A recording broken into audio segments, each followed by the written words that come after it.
Okay, this is the all right. This is the story about the robbery that I got popped for.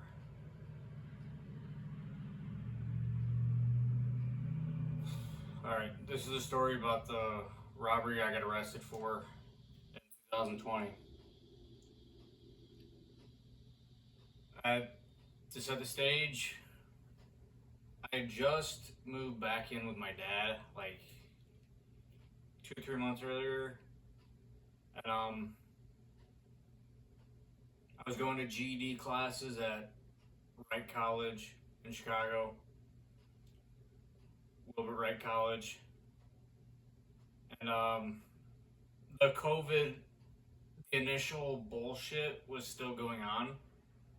I remember at this point it was the mask. The whole deal was the mask memes.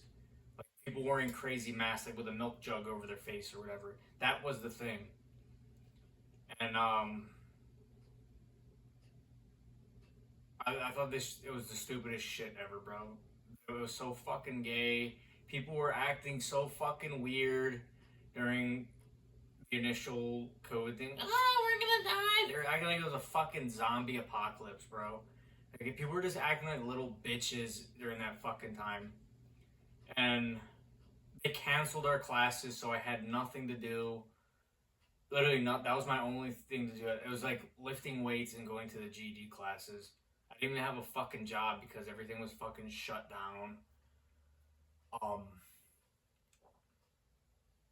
but yeah, I knew this one guy I met at a rehab, and he had some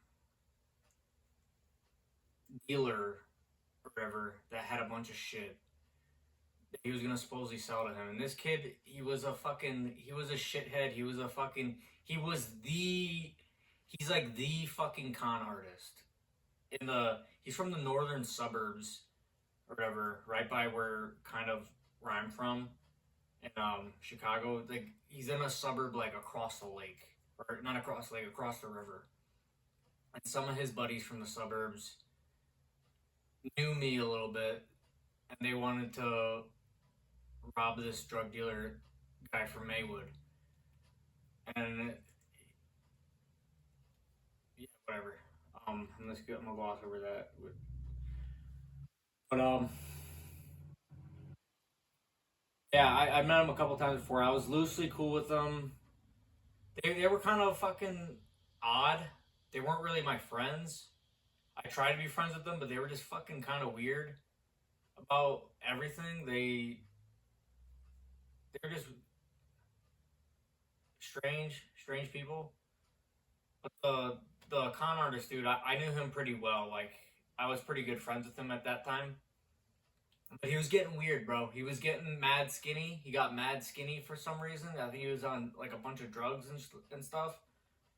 I try to empathize with him a little bit. He was an all right guy whenever he was sober.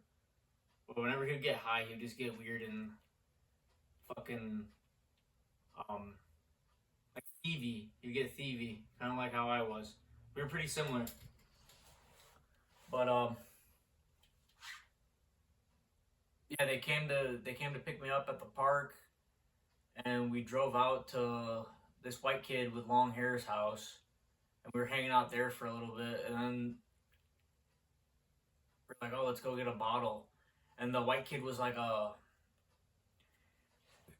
klepto dude. He liked to steal from stores, so he stole a bottle from fucking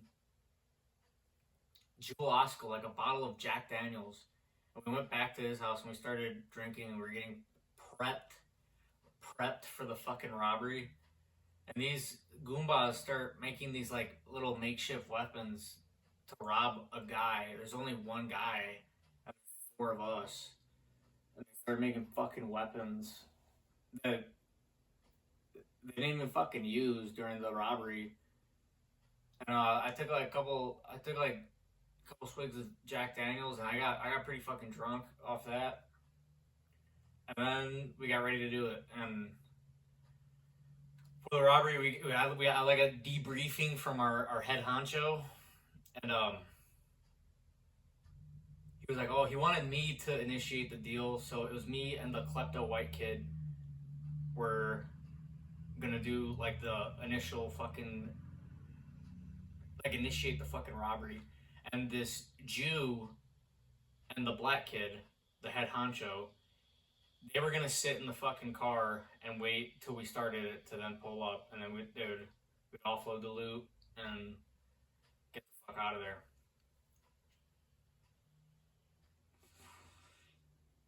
So the dude pulls up to the scene, and we walk up to the guy. They're in a parking lot like across the road, and the deal's happening near a basketball court. So me and the white kid, we walk up there, and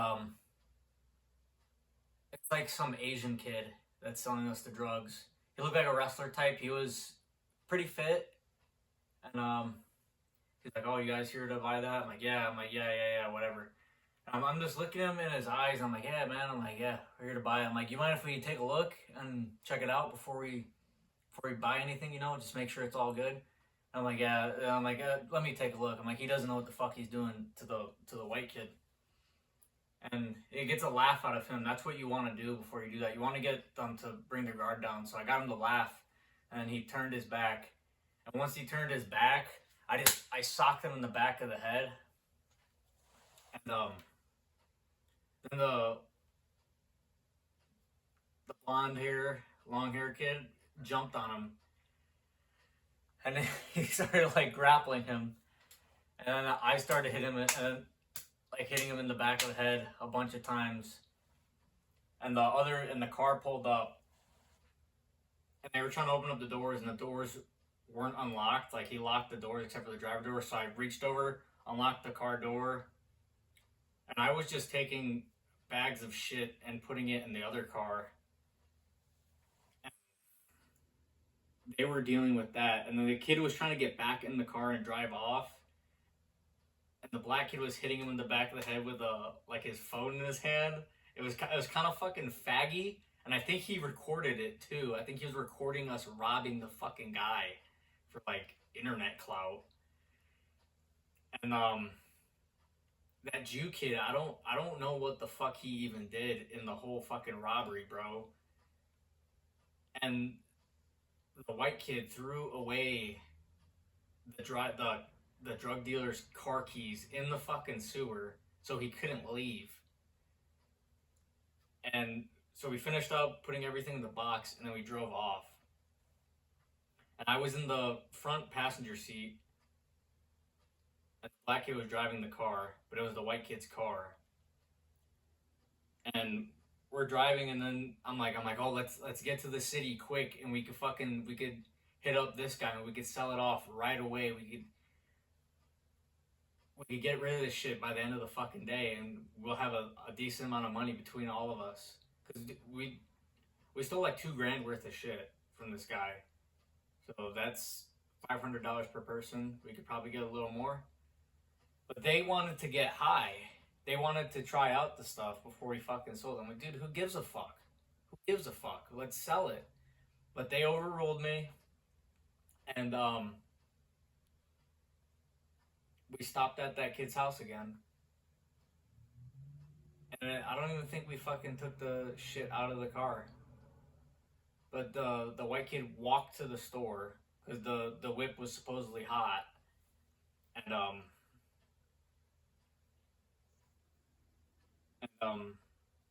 he was going to get like soda or something because we had a box of those THC syrup, like the lean syrup wannabe things. So he walked to the store to do that. And before we even get back, or before he even got back, there was like a domestic violence happening next door. So the cops were there next door, and the fucking black kid and the Jew, they wanted to see, they thought they were after us, so they were like outside standing, and I was standing outside with them. And it turned out it was something different. And then more cop cars started showing up because the description of our vehicle was out.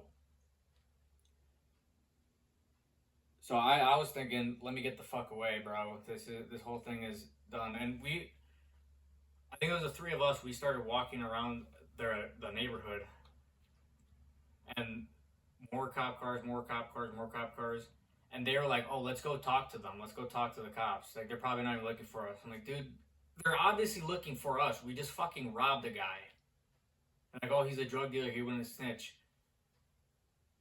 Yes, he would. Yes, he would snitch, bro. Like, obviously. And fucking, they went to go talk to the cop, and I just kept walking, bro, because I was wearing like khakis and a Tommy Hilfiger sweater. But I had no hair at the time. I was completely like skinhead, like no bald, bro. So my description was pretty easy to find me. And I remember I was walking down the fucking road, and I saw them talking to the cop, and then I'm pretty sure I saw them get cuffed up, and I was like, fuck. And I was trying to call people, bro. I was trying to call people to get me a ride back to the city because I didn't have a fucking ride back. We were in like some suburb, and yeah, no one would give me a ride, bro.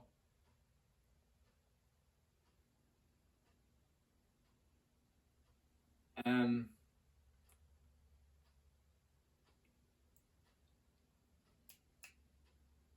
I went to like another subdivision down the road, and I was walking down. I was like just trying to blend in a fucking place that I didn't belong in at all, like this suburb area. And two squad cars pulled up. I remember I had scissors in my pocket, so I was thinking, I'm like, all right, you got to be fucking chill, bro. And I had the scissors in my pocket because I was thinking, in case if everything goes well and they try to fucking cut me out of everything we stole, I'm gonna put the scissors on my hand and I'm gonna fucking punch someone with the scissors on my hand, like right in their eye. Uh,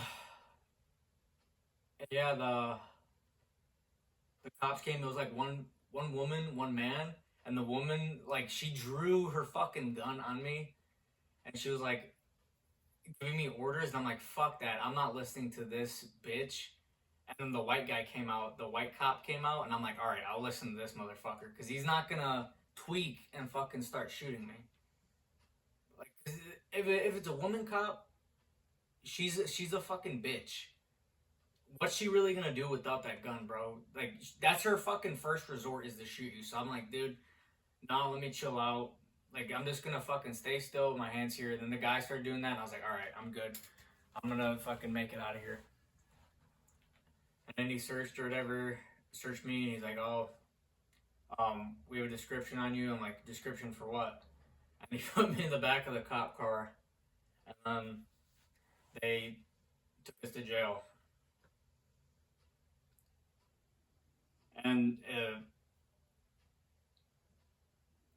so you know how I told you about the car keys? When the kid threw the fucking car keys, the white kid threw the car keys in the storm drain.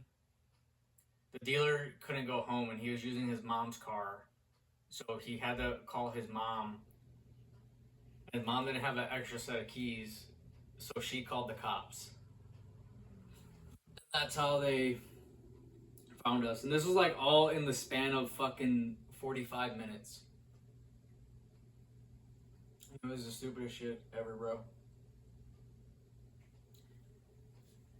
We were in jail for like we were all like in this suburb police station jail. It was just us. It was literally just our crew. So we were talking through the walls and stuff. And we were in there for like 3 days, and then they brought us to the county, whatever, bullpen, and we were there for like an hour or two. And then we saw the judge on video call, and they gave us I bond because it was the beginning of COVID, and they didn't want us to bring any disease, like the COVID disease, into the county jail. So they let us go, and they gave us a court date. Yeah, ended up all right. I had a good lawyer, so Yeah, I had like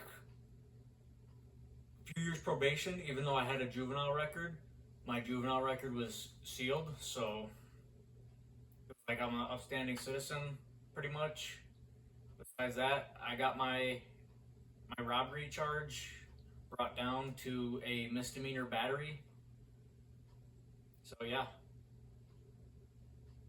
the moral of the story is, if you're gonna fucking rob someone, don't rob someone. Earn your shit. If you are gonna rob someone, do it alone, because you're gonna have your co-conspirators are probably fucking idiots. They're probably gonna do shit like try to talk to the police after you rob someone instead of getting the fuck out of there. And they're probably gonna try to get high on the shit you just stole instead of get rid of it and go to somewhere way more urbanly, way more population dense where you can blend in and there's more cars and there's more serious shit going on. So you're not gonna be priority number one. In a suburb, if you fucking rob someone and you hang around in the suburb, you're priority number one. If you go in a fucking city and you rob someone, Chicago, you're not a fucking priority, bro. There's murders going on. There's all sorts of shit going on. You're not priority number one. They don't give a fuck about that shit. You robbed a drug dealer, big deal. But in the suburbs, dude, there's nothing going on. So of course you're gonna be fucking. They're gonna like. They're like you're at like 3 stars already on a GTA level in a fucking suburb.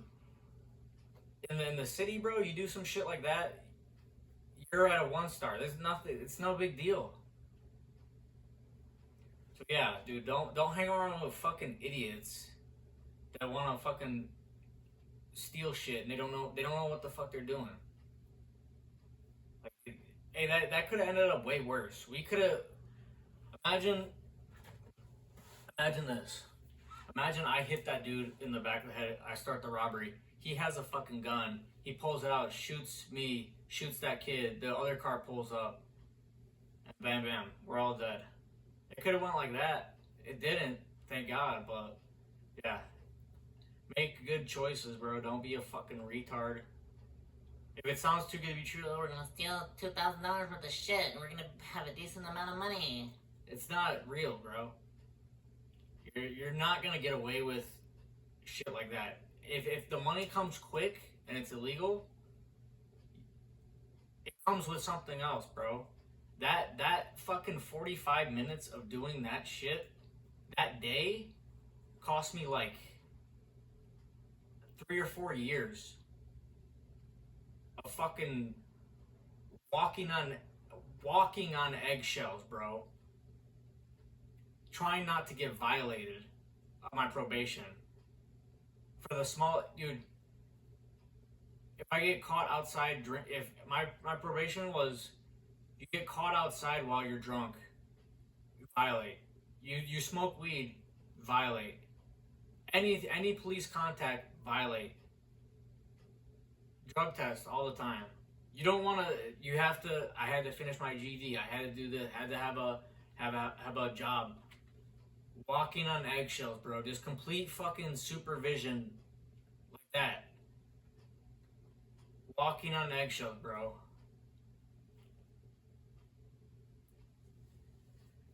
And, bro, sometimes I think, how the fuck did I even make it through that probation with all the eggshell walking, all the shit I did while I was on it, how the fuck did I even get through that, bro?